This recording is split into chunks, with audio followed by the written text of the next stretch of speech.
All right, ladies and gentlemen, this video is about the APUSH multiple choice that you will see on May 6th.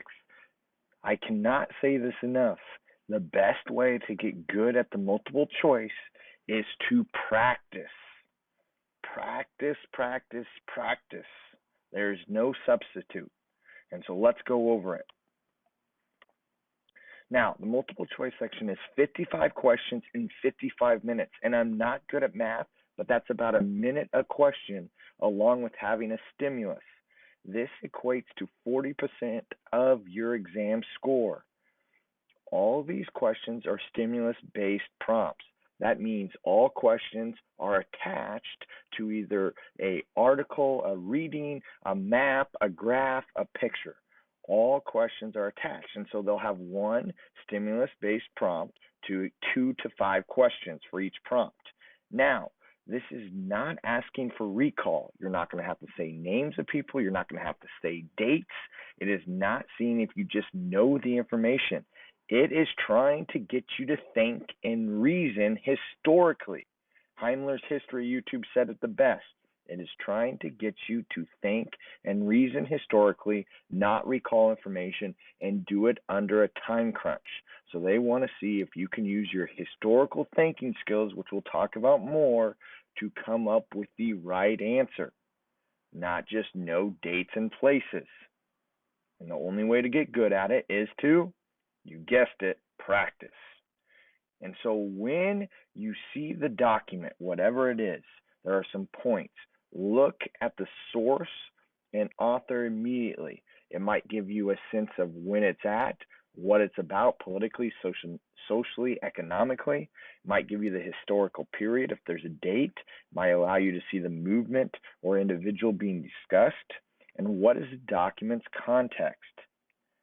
What is the big picture? What's going on during this time? This is often the most important thing. And also, what historical thinking skill is being used? And we'll go over these throughout the year. Causation, cause and effect, comparison, or continuity and change over time. And then also looking at that document. Now, let's specifically look at some tips. Read the questions before the source sometimes. What are you actually looking for? Sometimes you don't have time for that. Go author date to get kind of a hint. Okay, read the stimulus, and then when you get to answering the question, APUSH writers do this. They give you 2 answers that are obviously wrong, and then there is one that is the distractor. They're just not going to give you the answer on a golden platter. You're going to have to figure it out, but if you can get down to 2, you have a 50-50 chance. So there are 2 that are obviously wrong, 1 distractor, and go from there. And then maybe the most important thing is do not second guess yourself. Feel good about it and move on. Remember, you only have 55 minutes for 55 questions. 55 minutes for 55 questions. Okay? Now, when we practice, it's going to be on Albert. There's not going to be any time limits right now. This is going to be Unit 1 and 2 multiple choice review. So everything you've read up to this point. So it will be very important that you take your time, okay? Do not look up the answers. Do not look up the answer prompts to see if they're right or wrong. Do this on your own. If you do it, you get full credit. If you don't do it, you don't get any credit, okay? I don't care about your scores right now. I care about practicing. Now let's look at a question. Go to Albert here, okay? So you'll have 24 questions. These are your first 2. First thing I would look at is I would see down here, this is where this excerpt came from. Alfred Crosby, the Columbian Exchange. Boom. I know this is the exchange of material goods, diseases from the old world in Europe to the new world.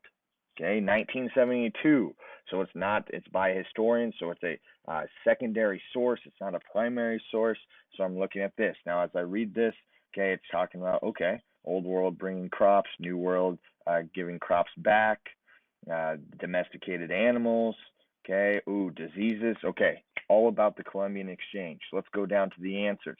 Now, on Albert has this cool thing, this elimination tool. put it on so you practice eliminating 2 of the wrong answers. Okay? And you can hide the eliminated. Now, as we go, feudalism to capitalism, that's like kings and stuff. Boom, get gone. Okay?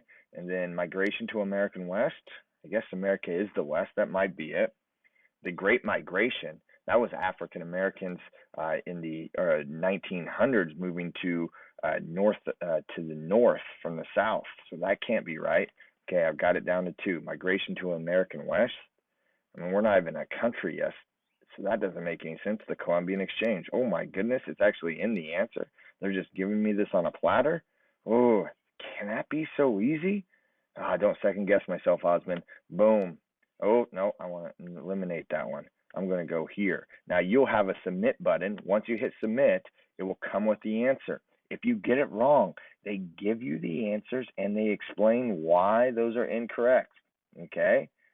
So please, if you get it wrong or even right, read this. No time limit, remember, because this will help you review. Next, let's go to the next question. Okay? Come up here, we can go next. Okay? And it's the same prompt, 2 questions. And you can see as you go, you have this. You only have 8 prompts, 24 questions. So, okay, here's the second question. The process described by Crosby most significantly impacted Native American society by, okay, and obviously the answer is already marked because this is mine, but let's go through it. Creating an economic dependence of Europeans on Native American trade. I mean, they did get a lot from the New World, but it wasn't really a dependence on Native Americans for trade, maybe labor, and maybe unless you're talking about the French. I'm not sure, but I'm going to keep it. Promoting an equally beneficial relationship between Native and European peoples. Ha! Okay, that is laughable. The only one who actually even tried that was the French, and it wasn't even close. Eliminate, and so I would eliminate that one. Okay, and why is this not hide solutions? There we go. Now I can eliminate it. Okay, boom. Okay, providing new resources that dramatically changed native settlement patterns as well as political, social, and economic developments. Native settlement patterns, like moving around. What did that? Ooh, the horse. So the structure of their tribes totally changed. Economic developments with all the old world stuff that came. I like that one. Let's go on. Rapidly increasing global innovations to raise food production. And if this question said impacted European society, maybe. So I'm here. Okay, creating Dad, that can't be right. Boom, boom. I'd submit my answer. It'd come up, and I'd move on. Got any questions? Ask me. See you on Tuesday.